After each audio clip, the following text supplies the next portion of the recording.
Seja bem-vindo ao Seminário de Teologia e Vida Cristã Palavra da Vida. Você está em mais um curso de teologia cuja proposta é fazer alargar o seu conhecimento na área teológica, um curso descomplicado, contextualizado, provocativo, reflexivo e que faça sentido para a nossa vida cotidiana, porque entendemos que não só a construção conceitual da teologia, respeitando as correntes da teologia construída nesses quase 2000 anos, mas isso só não é suficiente.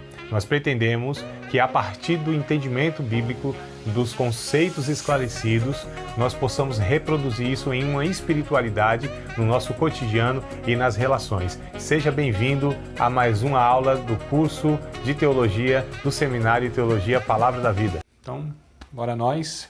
Vamos abrir a Bíblia, no segundo capítulo, livro de Ruth. Estamos estudando o livro de Ruth, então bora lá abrir no livro de Ruth. Capítulo de número 2. Eu vou dar uma breve recapitulada, tá? Da aula passada, no finalzinho, porque nós paramos lá no meio de um tópico, de um ponto, que foi que ele ampliou seus horizontes. Então nós estávamos falando de Ruth, que Deus tinha abençoado e recompensado Ruth, nessa condição de refugiada, porque de fato ela estava num país que não era dela, a cultura, a língua, os parentes, ou seja, ela estava sozinha, tomou uma decisão de fé. De fato, ela depositou a sua confiança num Deus da sua sogra, Noemi, ao invés dela seguir o curso natural das coisas, como fez lá a sua concunhada, a Orfa, que seguiu o seu caminho, ou seja, as duas eram viúvas, aliás, as três eram viúvas, Então, o curso natural que cada um voltasse para a sua terra, para os seus parentes, para que pudesse reconstruir a vida. Então, a Orfa faz isso. Ruth, então, com um ato de fé, crendo não só pelo fato de ter se apegado à sua sogra Noemi, mas pelo fato também de depositar sua confiança no Deus de Noemi, o Senhor, Adonai, Jeová. Então, pelo esse ato de fé, Deus abençoa ela, Deus a abençoa, e a gente vai ver aqui no decorrer do estudo, como Deus muda a vida dessa mulher, de Ruth, não só naquela ocasião, mas como ela entra na história, influencia a história, não só a história de Israel, mas a história mundial. Olha só como que as coisas acontecem, como que a partir daquilo que aparentemente não ia dar em nada, algo muito simples, mas quando isso é colocado nas mãos de Deus, ou quando a gente confia em Deus, no Criador, no Senhor da história, como que isso tem um desdobramento que não se pode imaginar. Se a gente pegar lá no capítulo 12, por exemplo, de Gênesis, que como mesmo Deus falando o que ia fazer com Abraão, mas como que Abraão poderia imaginar, porque nós temos hoje as três principais religiões do mundo e da história da humanidade, vêm de fato de Abraão.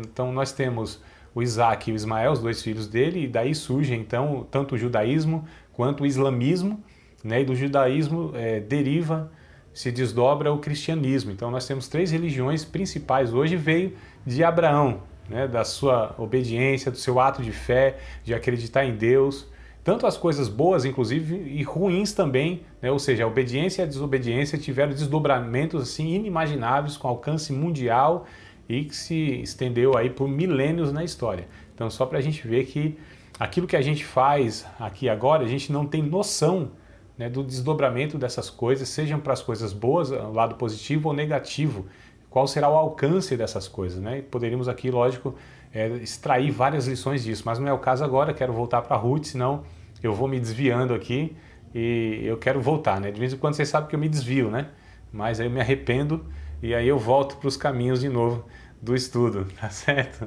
Então, só para dar essa recapitulada breve, então Ruth, nesse ato de fé, Deus recompensa ela como uma refugiada, ou seja, abençoa nessa terra que não era dela. E aí o segundo tópico, então, foi esse que nós iniciamos, Ele, Deus, no caso, ampliou os horizontes de Ruth, Aí eu li com vocês aqui um textozinho, vou repetir só para que vocês possam rememorar. A religião moabita, obviamente, não significava muito pouco para Ruth, Mas ela, pelo menos, estava rodeada de amigos e conhecidos em Moabe, ou seja, se ela tivesse tomado esse curso natural da vida, voltado para sua cultura, amigos, parentes, etc. Seria uma coisa muito arriscada ela entrar em outro país. Isso nós até vimos no capítulo, aliás, eu li, no capítulo 2, verso 22, quando a própria Noemi fala para Ruth, olha, vai em tal campo e não vai em outro e se camufla lá, né? Mais ou menos a ideia foi essa, lógico que não é essa palavra exatamente, mas vai com tais mulheres, porque se você for para outros campos e se não for com esse grupo é muito arriscado para você. Quer dizer, uma mulher naquela cultura, desamparada, sem saber a língua com certeza e etc e tal. Então ela correu um risco, né, tomando essa decisão, não foi algo tranquilo, não tinha segurança nenhuma, pelo contrário, havia muitos riscos. Afinal de contas, Noemi poderia não viver muito tempo, né? E aí foi minha última fala que eu me lembro. Aí eu falei, bom, já pensou se Noemi morre ali, né? Ela vai entrar em Belém e de repente ela morre ali, quer dizer, Ruth ia ficar totalmente desamparada, só para a gente entender os riscos que estavam envolvidos nessa decisão de Ruth aí. Não foi uma coisa muito fácil não, foi tranquila não. De qualquer modo, esse teria sido um modo natural de raciocinar, né? Ou seja, voltar para a sua terra. E aí, queridos, eu quero lembrar outra história na Bíblia, né? Já lá em Gênesis, quando foi também tomada uma decisão. Lembram de Abraão e Ló, né? Quando eles tiveram que se separar por conta lá da briga dos pastores, né? Dos pastores de um e de outro. Então, Abraão, num ato de fé também, confiando em Deus, já tinha experiência com Deus, ele disse, não, você pode escolher, fica tranquilo, para onde você for, eu vou para outro lado. E aí Ló viu aquelas campinas verdejantes, né? Ou seja, ele tomou uma decisão por uma aparência, né? Por aquilo que ele podia enxergar. Abraão, confiando em Deus, independente para onde ele iria. Se ele confiava em Deus, não era o lugar que ia determinar a sua bênção, não era o lugar que ia determinar a continuidade da sua vida. É bem interessante nós entendermos isso, queridos. Tá? Lugares pouco importa para nós. Não são lugares que vão determinar as nossas vidas, e sim a direção de Deus ou a confiança em Deus. Onde nós estivermos, se obedecermos a Deus, se nós de fato entregarmos nossa vida a Deus, né? Lançarmos sobre Deus as nossas ansiedades, entregarmos nossos caminhos, os lugares tanto faz, porque Deus é Deus da humanidade e Deus não depende de geografias, tá certo? Para nos abençoar. Então eu fico muito preocupado com algumas denominações que elas pensam que a operação de Deus e a bênção de Deus está naquele lugar exatamente, naquela denominação, naquela localidade. É aqui que Deus vai te abençoar. Se você não estiver aqui, se você está saindo fora da direção de Deus, ou é aqui que a mão de Deus opera. Não, queridos, Deus opera na humanidade, no mundo, na história, em qualquer lugar. Então a gente precisa entender isso, né? As nossas decisões não devem ser pautadas, né, por essa vista humana, por essa avaliação humana. A gente sempre precisa ouvir a voz de Deus e entendermos que independente onde estivermos, se estivermos com Deus, é isso que importa na nossa vida. Então só para pegar outra situação aí de Ló e de Abraão, e Deus abençoou Abraão para onde ele foi, onde ele colocasse a planta dos pés dele, como diz o texto bíblico, né, a expressão de colocar a planta dos pés, eu te abençoo. Então, qualquer lugar. Não há lugar amaldiçoado para um abençoado. Né? Não há um lugar ruim para aquele que serve a Deus. Então, quanto pior o lugar, melhor ainda, porque está chegando lá um servo de Deus com a bênção de Deus para espalhar para todo mundo. Então, é possível você estar num lugar adverso, numa situação adversa, num lugar difícil, mas é possível que Deus ali te abençoe, né? E, aliás, eu acredito, inclusive, que são esses lugares que Deus quer nos enviar mais ainda, né? Os lugares onde há uma necessidade muito maior, né, de um servo de Deus, uma serva de Deus, para que ali a gente possa também ser uma ferramenta, um canal de Deus, né? Os missionários de Deus aí, espalhados por todos os lugares aí. E quem serve a Deus não escolhe lugar quando Deus assim o orienta para ir. Então, eu nem acredito, inclusive, na questão até missional, viu, irmã Carla? Uma opinião aí pessoal, então a irmã pode falar, não, André, acho que não é bem assim e tal. Vocês, né, que engajados aí tem um histórico mais de missões, né, com o pastor Gerson, mas eu acredito, inclusive, que o missionário não tem chamado específico para um lugar, é uma opinião minha, não tem chamado específico para um lugar. Ele tem um chamado a compartilhar a palavra, e de vez em quando o Espírito sopra ele para um lado, sopra para outro, né? Não há, isso eu acredito mais que isso é mais uma vocação pastoral, que é local. Agora o missionário, os servos de Deus, né, no geral, eles são enviados, né, por todo mundo, becos, valados, além-mar, né, na sua cultura, em tantos outros lugares que Onde houver uma pessoa necessitada, o servo de Deus, ele deve estar lá, né? Mas, bom, vamos voltar aqui, na leitura continuando. Mas como ela se negou a si mesma e pôs sua confiança num Deus que se importa, a vida tornou-se muito mais maravilhosa para ela, né? Do que poderia ter sido lá em Moabe. Então veja bem, talvez lá em Moabe, humanamente, ela poderia ter uma estrutura maior, né? Parentes, aquela coisa toda, como eu estou falando. Mas Deus a abençoou por conta dessa decisão de fé. Ela se refugiou sobre as asas de Deus. Eu quero ler com vocês capítulo 2 de Ruth, verso de número 12. Quem fala isso é o próprio Boaz para ela, já lá no contexto, né, de Moabe. Então, capítulo de número 2, aí do livro de Ruth, verso de número 12, olha que coisa interessante, que o próprio Boaz, ele reconhece isso, né? Olha, o Boaz, eu acho que eu não falei ainda, não detalhei quem é o Boaz, tá? Mas daqui a pouco a gente vai falar sobre ele, né? A questão é que ela já estava lá em Belém, e o remidor dela, né, que era esse parente próximo, que foi quem Deus usou para dar continuidade à história delas, falou assim: o Senhor o galardoe, ou seja, te recompense, ou recompense o teu feito, e seja cumprido o teu galardão. Essa palavra galardão não é muito boa, não, mas ela quer dizer recompensa, né? Deus cumpra a tua recompensa, né? A recompensa do Senhor. Deus de Israel sob, olha, debaixo, né? Cujas asas te viesses abrigar. Então Deus, na verdade, aliás, Ruth foi se abrigar nas asas de Deus, né? Então não foi em um lugar, como eu estou enfatizando aqui. Não, a questão é que ela não buscou um recurso em um lugar que era melhor. Ela, de fato, ela se entregou a Deus, né? Então ela veio se abrigar, ou ela foi se abrigar sob as asas de Deus.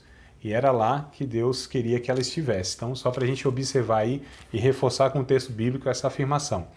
E ele, no caso Deus, claro, por sua vez abriu para ela uma vida nova e de alegrias. Então Deus fará por nós, né, ou para nós, a mesma coisa se nós depositarmos nele a confiança. Eu quero ler com vocês o Salmo 37, versículo 5, muito conhecido inclusive. Salmo 37, verso 5, e já querendo extrair aqui uma lição para nós, porque todos os livros aqui a gente vai fazer isso, né, tentar fazer isso.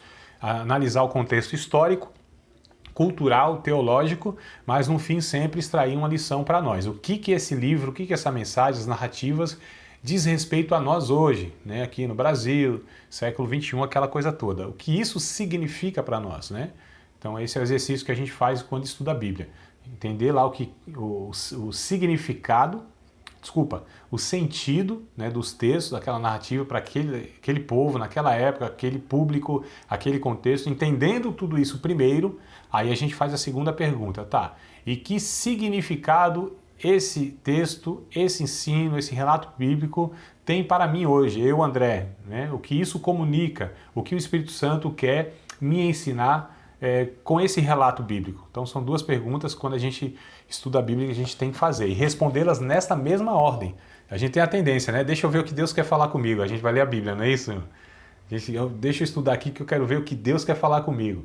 É uma pergunta correta, mas na ordem errada. A primeira pergunta é entender, a primeira pergunta, aliás, nós fazemos é a seguinte: o que Deus, o que o escritor quis comunicar com este povo aqui, nessa cultura, esse público?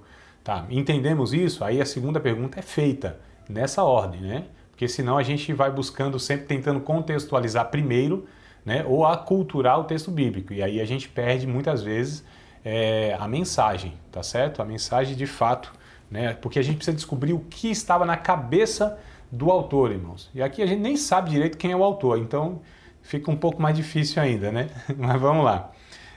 Salmo 37, versículos de número 5. Eu estou puxando na memória aqui, vocês me corrijam aí se não foi isso, tá? Não estou lendo aqui não. Entrega o teu caminho ao Senhor, confia nele e ele tudo fará. É isso mesmo, amados? Estou puxando na memória aqui, é isso? Então, olha só, entrega o teu caminho ao Senhor. Chegando mais um aqui, não sei se deve ser a irmã Helenuce, eu acho, né? Que está sem o nome aqui, mas pelo revelamento que eu estou tendo, olha, a irmã Helenuce, tá vendo, irmã? Revelamento que eu tive aqui, sem saber o nome, né? Coisa boa. Já chega lendo Bíblia, irmã Lenúcia. Salmo 37, verso 5, tá? Então entrega o teu caminho ao Senhor, confia nele, ele tudo fará. Olha só o que a Bíblia nos ensina aqui, nesse relato de Ruth, nessa atitude de Ruth, né? Essa entrega que nós fazemos a Deus das nossas vidas, as direções que nós tomamos, aliás, nós buscamos a Deus orientação para que Ele nos dê direção. Então nós entregamos a nossa vida. Queridos, o Evangelho, ele na verdade é uma confissão de falência da nossa vida. Então, fali, quebrei na vida, não banco minha vida, não manjo de viver. Essa é a questão. Essa é a confissão que eu faço. Aí eu falo, bom, eu não entendo da vida, eu não sei tomar as decisões de fato, eu não sei o que é bom para mim. Quem sabe é Deus. Né? Então, nessa consciência, nesse entendimento, nessa confissão, aí eu entrego minha vida a Deus. É por isso que Ele é chamado de o meu Senhor, não só o meu Salvador. Né? Então, assim, não tenho nem como desassociar uma coisa da outra. O Senhor, Ele é nosso Senhor e por isso Ele é nosso Salvador. E por ser nosso Salvador, Ele é também nosso Senhor. Não tem como você desassociar isso ou querer se relacionar com Deus só com um e não com outro aspecto. É impossível isso, né? Então Ele é meu Salvador, né? Me salvou, mas quer viver da sua forma, do seu jeito, tomar as decisões que você quer sem consultar Deus, sua palavra, sua vontade, aí é um pouco difícil nós confessarmos Ele como nosso Salvador, porque por Ele ser o nosso Senhor, ou seja, rege a nossa vida, é por isso que nós somos salvos, né? Senão nós íamos viver do jeito que a gente quer, como foi a proposta do diabo lá para o casal. Vocês vivam aí do jeito que vocês quiserem. Esse negócio que Deus disse coisa nenhuma. Deus, ele até tentou distorcer o que Deus disse assim, vocês inclusive podem ser conhecedor do bem e do mal, vocês podem ser Deus. Isso estava, lógico que não está literal isso, né? Mas isso estava ali, a mensagem por trás dos questionamentos de Satanás com o primeiro casal, mais ou menos isso, ou seja, vivam da forma que vocês querem, não como Deus disse que vocês tinham que viver. Olha só que coisa complicada, né? Então a gente precisa ter muita atenção nisso, tá? Nossas vidas, embora possamos até ter uma caminhada um pouco longa no Evangelho, 20, 30, 200 anos aí, né? Tem uns que falam, não sei quantos anos eu estou no Evangelho. Essas carteiradas que dão, irmão, é contra a gente, né? Porque quanto mais carteirada a gente dá, né? Pastor, missionário, professor, pregador, 30 anos no Evangelho, essas carteiradas que a gente dá, isso na verdade vira contra nós, porque se a gente afirma tudo isso, então a gente está falando, ó, eu devo ser mais maduro, né? Entendo mais do Evangelho, da Bíblia, de tudo. Então se a gente não corresponde a essas carteiradas que a gente dá, isso volta contra nós. Então é bom a gente ser humilde, tá certo? E entender que mesmo que nós possamos ter uma larga experiência de vida com Deus, né? Experiência na vida em si, conhecimento bíblico, etc. e tal, mas mesmo assim sempre devemos ser dependentes de Deus, tá certo? Sempre, amados, sempre. Nunca confiarmos, nós vamos ler daqui a pouco, nunca confiarmos na nossa própria sabedoria. Ah, isso aqui eu já dou conta, isso aqui eu já passei e eu tiro de letra. Não é bem assim, não. Nós sempre seremos eternamente dependentes de Deus, tá certo? Não só aqui nesta vida, mas por toda a eternidade. Aqui muito mais ainda, porque aqui existem caminhos que nós não conhecemos e aí precisamos que Deus nos guie por esse caminho. Mas não submetemos a Ele não só porque precisamos, é porque o amamos e de fato entendemos que Ele é o Senhor, que Ele entende da vida, né? É nesse entendimento que eu entreguei minha vida a Deus. Ó, não tenho condição, fali minha vida, quebrei, não consigo de fato viver. Então a vida é só em Cristo, então Jesus me ensina a viver, né?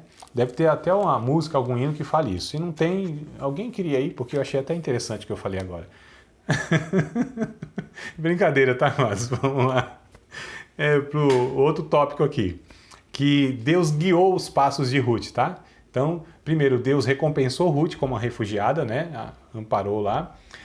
Deus ampliou os horizontes de Ruth, deu um alargamento da vida, as possibilidades se abriram na vida de Ruth, e Deus guiou os passos de Ruth. Tá? Deus, de fato, orientou ela passo a passo, aí, não numa cartilha falando faz isso ou faz aquilo, mas Deus ele é soberano e Ele guia as nossas vidas sem percebermos. Deus é Senhor da história, queridos. Né? Deus, Ele de fato, a Bíblia diz que Deus faz tudo o que lhe apraz. Os corações dos reis, dos governantes, está na mão do Senhor, assim como os ribeiros de água. Tudo quanto Ele quer, Ele inclina. Acho que até Provérbios, capítulo 21, se não me falha a memória, e verso 1 que diz isso. Se vocês puderem aí procurar, até agradeço, tá? Talvez eu até falei esse versículo em algum tempo atrás aí.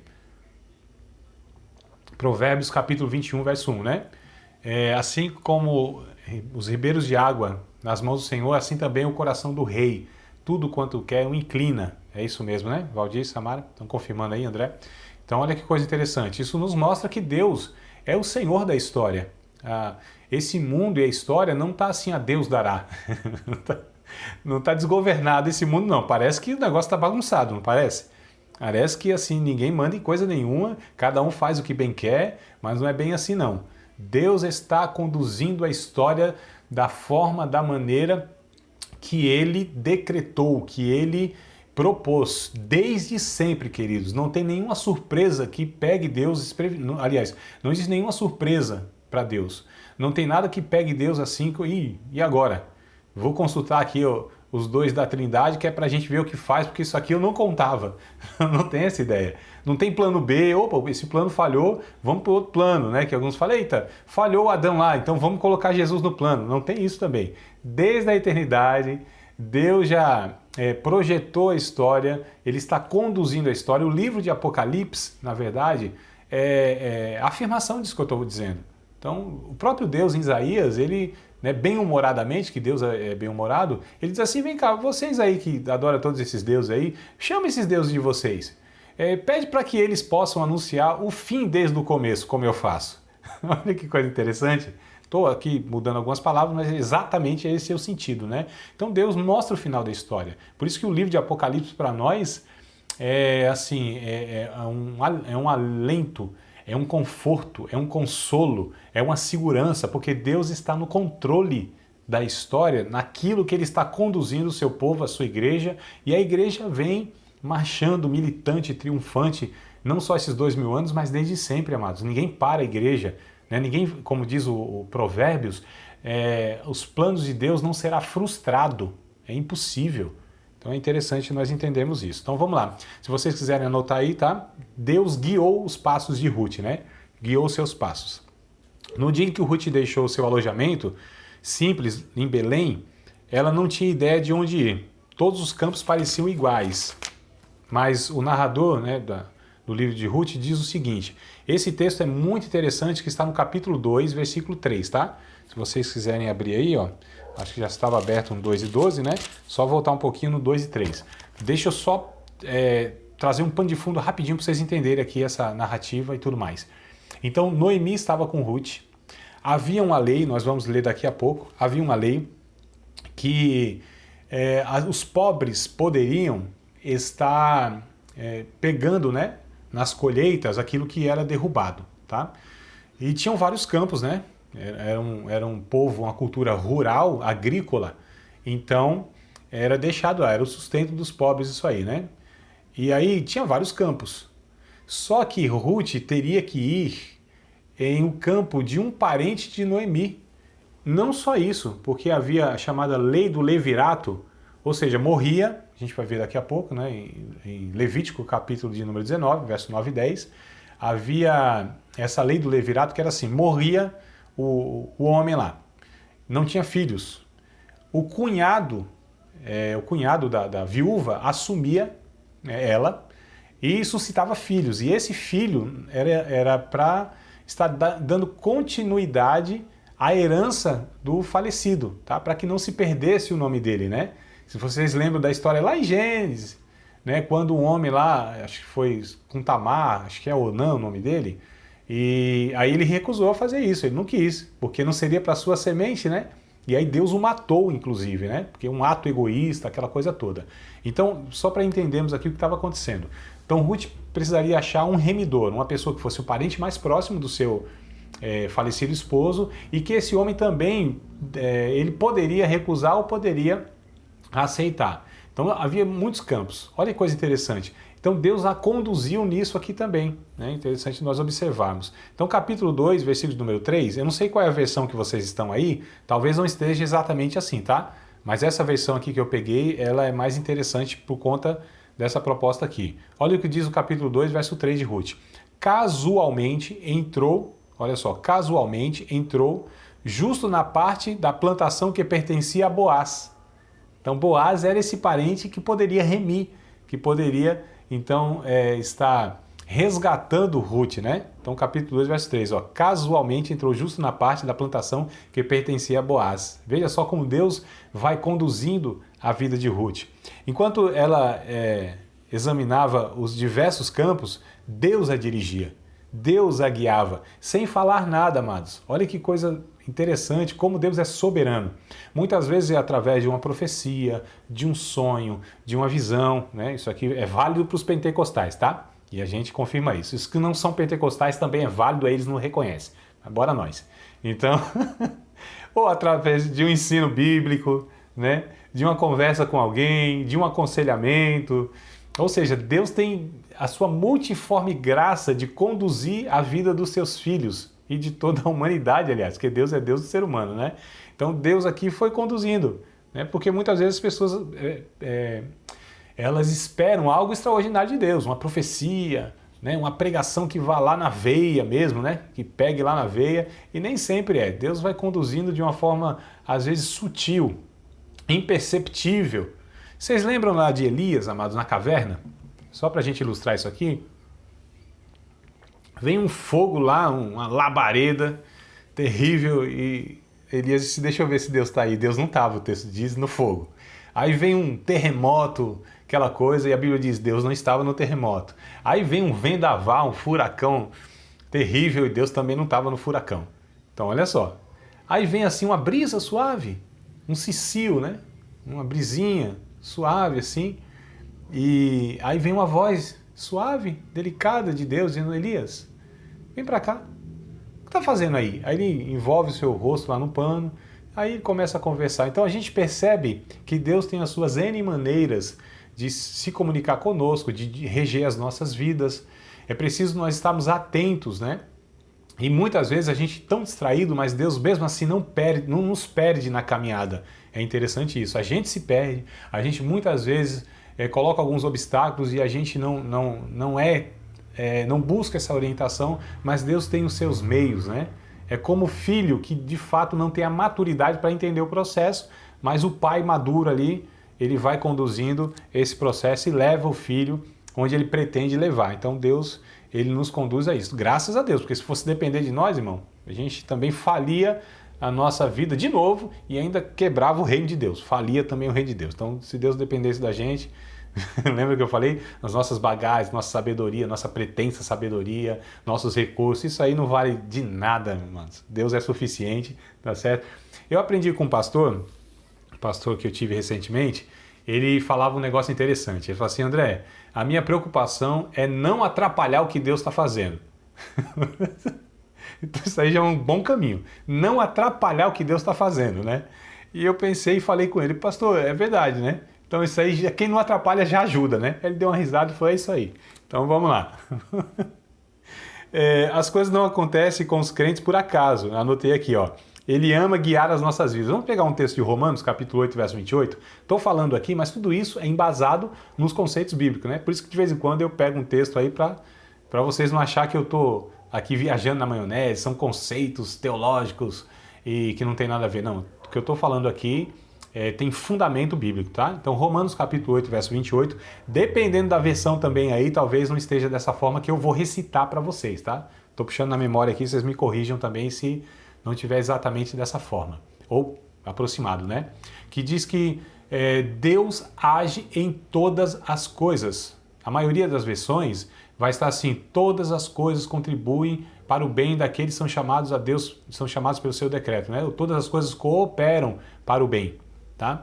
Essas versões, eu acho que elas nem são as melhores. A da NVT, aliás, a da NVI, que é o que eu estou puxando na memória aqui, ela me parece que traz, assim, algo mais esclarecedor, né? Que a versão NVI, se alguém tiver aí, me ajude, tá? Vai dizer mais ou menos assim, Deus age em todas as coisas. Deus age. É isso, André? Você tem NVI aí? Carla também? Deus age em todas as coisas. Olha que coisa interessante, queridos. Né? Então Deus de fato está agindo. Amados, há uma conspiração de Deus, da eternidade, em nosso favor. Tá certo? Deus move Isso é literalmente, Deus move o cosmo muitas vezes. Deus, ele movimenta peças nesse quebra-cabeça que a gente não entende. Deus, se for necessário, e ele já fez isso na história, para o curso natural da criação, da terra, né, para o sol e a lua lá, para que o seu servo tivesse a vitória. Deus, se for necessário, opera algo extraordinário que a gente chama de milagre, e fez isso muitas vezes. O Antigo Testamento está recheado disso. Abre mar vermelho, e conduz o povo num deserto sem recurso nenhum.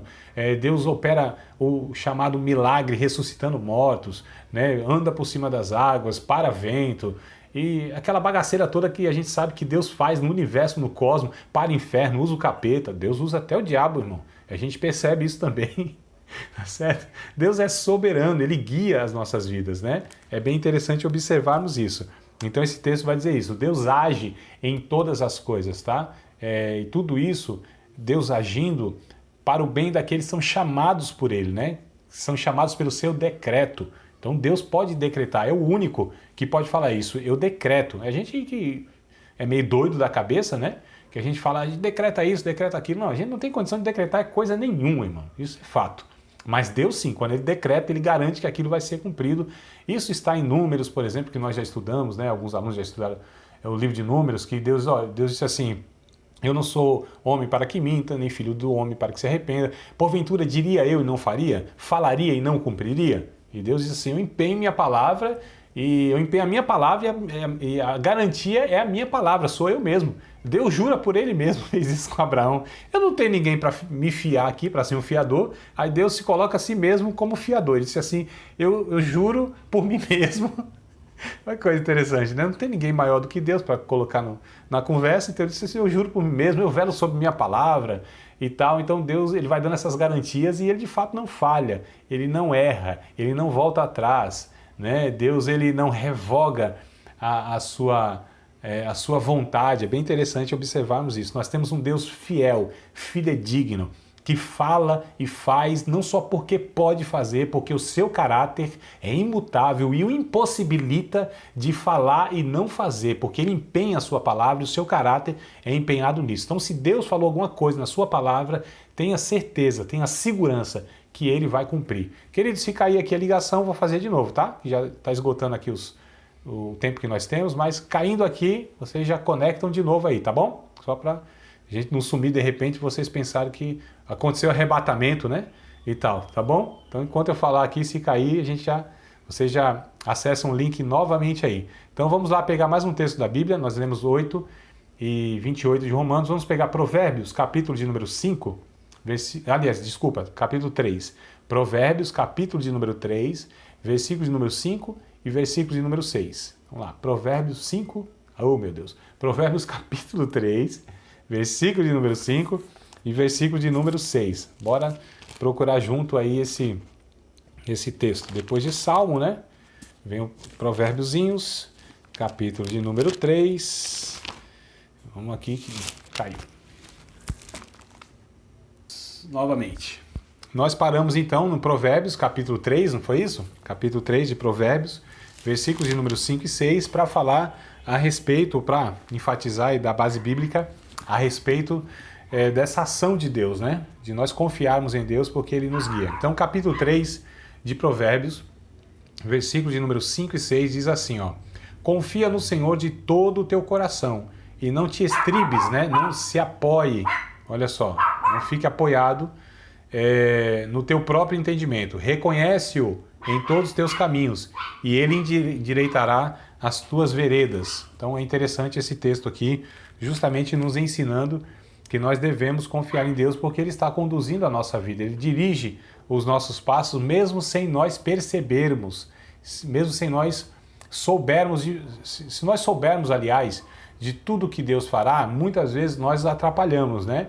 Então tem muita coisa que Deus faz de uma forma sutil. Amados, é só a gente, para enfatizar isso e até trazer mesmo mais um exemplo, né? É só nós lembrarmos, quando eu faço essa retrospectiva de vez em quando, eu falo, poxa, eu não conhecia Deus, eu não servia a Deus, né? E aconteceu algumas coisas na minha vida que depois para mim ficou muito claro que era Deus me preservando, Deus me livrando de muitas situações de morte no meu caso, eu estou dizendo, né, de morte mesmo, assim, muitas e muitas vezes, não foram poucas vezes, não. Eu falo, então, André, mas se era assim, por que Deus te livrava de morte? É um contexto que a gente vivia, né? Então, assim, de fato, a morte era uma realidade quase que diária, tá certo? Estou falando no meu caso, né? E aí, na época, a gente, né, é sorte, a gente é ligeiro, aquela coisa toda, né? Mas depois nós entendemos que Deus já estava nos preservando, queridos, antes, olha que coisa interessante, antes de conhecermos e desde o ventre da nossa mãe. Então, a gente reconhece isso, inclusive, não só pela nossa experiência de vida, mas até mesmo por textos bíblicos, onde Deus mostra, né, que antes, o Salmo 139 traz isso claramente, quando o salmista ele vai tentar falar sobre isso que é maravilhoso, ou seja, entender a onisciência de Deus, a onipresença de Deus, esses atributos assim que pertencem só a Deus, né? E aí no Salmo 139, o salmista vai dizer, Senhor, antes que haja qualquer palavra na minha boca, tu sabes, tu conheces, entende todos os meus caminhos, meu assentar, o meu deitar, o meu levantar. Quando eu ainda estava sendo formado no ventre da minha mãe, todas as coisas eram para ti claras. Tu estava me entretecendo, me costurando no ventre da minha mãe, né? Todas as coisas já estavam escritas no teu livro. Então, assim, desde sempre, antes que nós existíssemos, Deus já nos conhecia. Aquilo que nem aconteceu na nossa vida, Deus também já sabe. Então, a gente tem uma segurança nesse Deus, assim, porque Ele é extraordinário. De fato, Deus nos livra, Deus nos guia, Deus nos dirige, né? Em Deus nós temos a segurança. Em Deus nós estamos escondidos, como diz Paulo lá em Colossenses, estamos escondidos em Cristo. Nossa vida está escondida em Cristo. E quando a vida está escondida em Cristo, irmãos, nem o diabo nos acha. Ele nos procura em muitas situações de fragilidade, inclusive, mas não nos acha, porque Cristo nos esconde, né? É interessante que o corpo de Moisés, o diabo está procurando até hoje. Pode dizer, a carta de Judas, né? Porque Deus escondeu o corpo de Moisés de tal maneira que o diabo está até hoje procurando lá. Porque o diabo estava interessado no corpo de Moisés, quem sabe, para promover uma certa idolatria lá. A questão é, nós estamos escondidos em Cristo. Essa expressão do capítulo 2, verso 12, do livro de Ruth, quando o Boaz diz assim, viesse se abrigar sob as asas de Deus, eu lembro do Salmo 91, tão conhecido, tão famoso, lembram? Salmo 91, aquele que habita no esconderijo do Altíssimo, a sombra do Onipotente descansará, direi do Senhor, Ele é meu Deus, meu refúgio, minha fortaleza, e nele confiarei, né? Então esse Salmo nos mostra, assim, a proteção de Deus, as asas de Deus sobre nós, como o pássaro, né? A águia, a galinha, qualquer pássaro esconde os seus pintainhos, né? Abriga, esconde eles nas suas asas, da mesma forma que Deus faz conosco, tá certo? Então Deus, Ele nos protege, Ele nos guarda, Ele é soberano, Ele é Senhor da história, Ele sabe o fim desde o começo, Ele é aquele que sabe o que a nossa vida lá na frente vai resultar, porque é Ele que nos guia, Ele é Senhor da história. Se os pentecostais estivessem assistindo essa minha fala, ia dizer, inclusive, glória a Deus.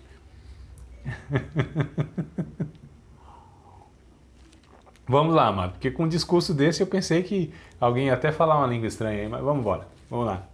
Então, olha que coisa interessante, avaliando aqui a vida de Ruth, né, essa trajetória.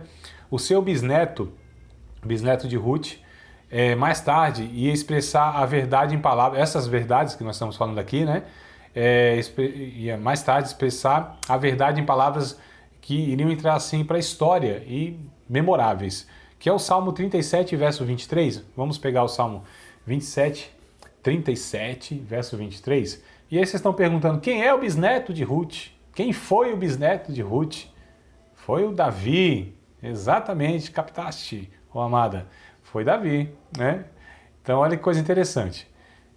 O bisneto dela, de Ruth, a gente nem está falando, ainda nem chegamos que ela se casou, teve um filho, e esse filho foi Obed, que gerou a Jessé, que gerou a Davi, aquela coisa toda. Mas olha só o bisneto dela, o que vai escrever aí algumas dezenas de anos para frente, né? Salmo 37, verso 23.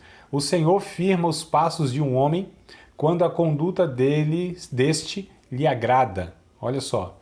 Então Deus firmou os passos, guiou os passos de Ruth, né?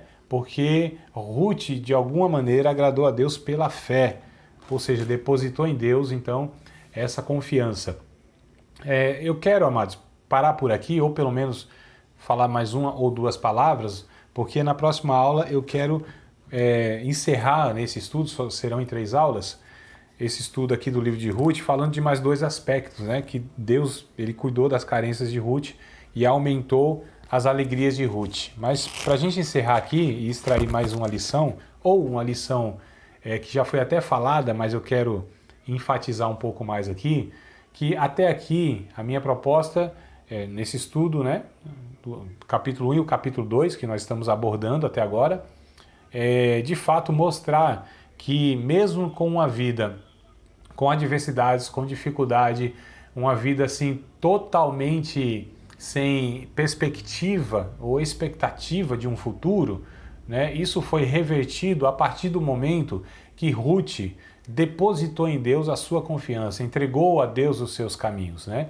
Naquela famosa frase dela no capítulo 1, verso 16, quando ela diz para Noemi, olha, o teu povo é o meu povo, o teu Deus é o meu Deus, né? Onde pousares eu pousarei, onde tu morreres eu também morrerei, estarei contigo. Então, na verdade, não era em Noemi que Ruth estava depositando toda aquela fé, mas no Deus em Noemi.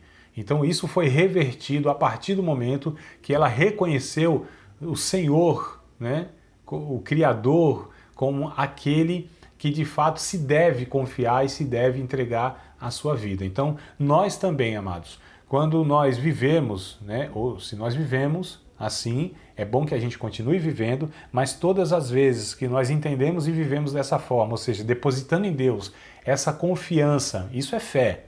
Fé é confiança. Né? O que diz o Hebreus lá, ora, a fé é o firme fundamento das coisas que se esperam e a prova das coisas que não se veem.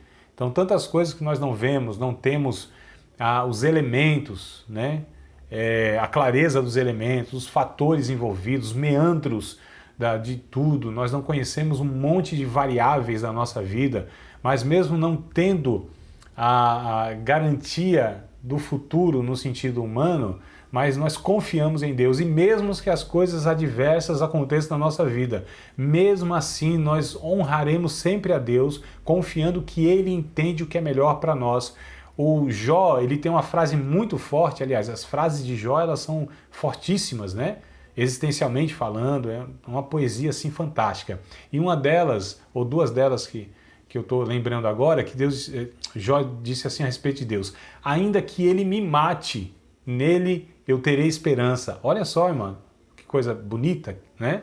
Que declaração de fé. Ainda que ele me mate, nele esperarei.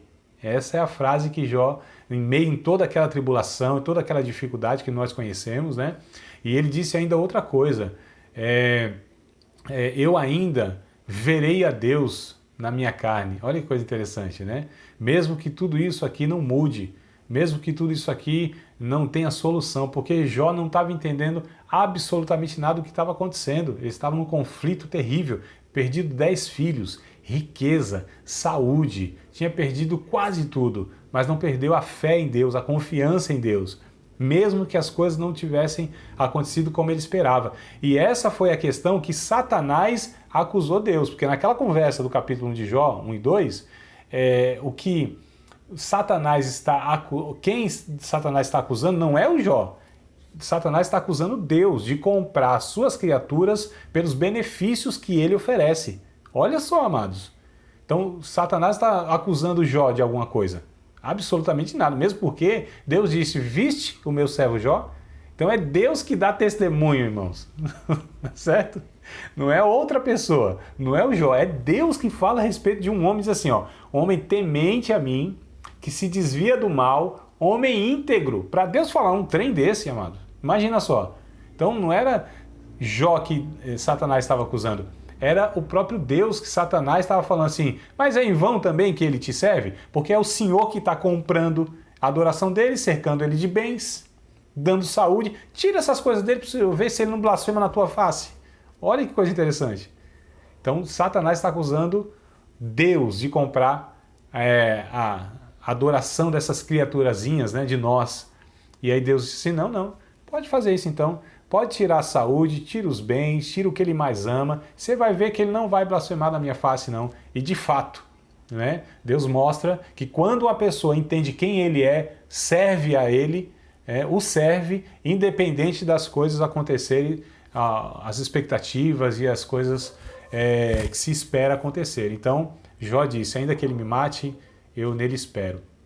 Paulo também declarou algo parecido a respeito de Deus, né? Dizendo que a sua vida era como esterco e ele serviria a Deus independente de qualquer coisa, né? Ele sabia quem estava servindo. Então é nessa lição que eu quero encerrar a aula aqui hoje, tá bom? Nesse livro, no capítulo 1 e capítulo 2, que a gente precisa então pedir para que Deus nos dê essa maturidade, essa consciência, esse entendimento, para que possamos servi-lo, apesar das adversidades e nos momentos difíceis, para que a gente confie em Deus, deposite a nossa vida em Deus, descanse em Deus, entregue nossa vida a Deus, né? Tudo isso que nós lemos aqui, esses textos, vão nos conduzindo aí para essa lição de hoje, tá bom, queridos? Deus abençoe vocês. Você acabou de participar de mais uma aula de um dos nossos cursos do Seminário de Teologia, Vida Cristã, Palavra da Vida. Espero que tenha te abençoado, não só alargado o seu conhecimento teológico, mas que tenha também atingido o teu coração para que você possa, a cada dia mais, reproduzir a vida de Deus nas suas relações cotidianas. Se você ainda não é aluno oficial de um dos nossos cursos, se inscreva aqui no contato que vai aparecer do WhatsApp. Também nos siga nas redes sociais, se inscreva no nosso canal, compartilhe à vontade e Deus te abençoe.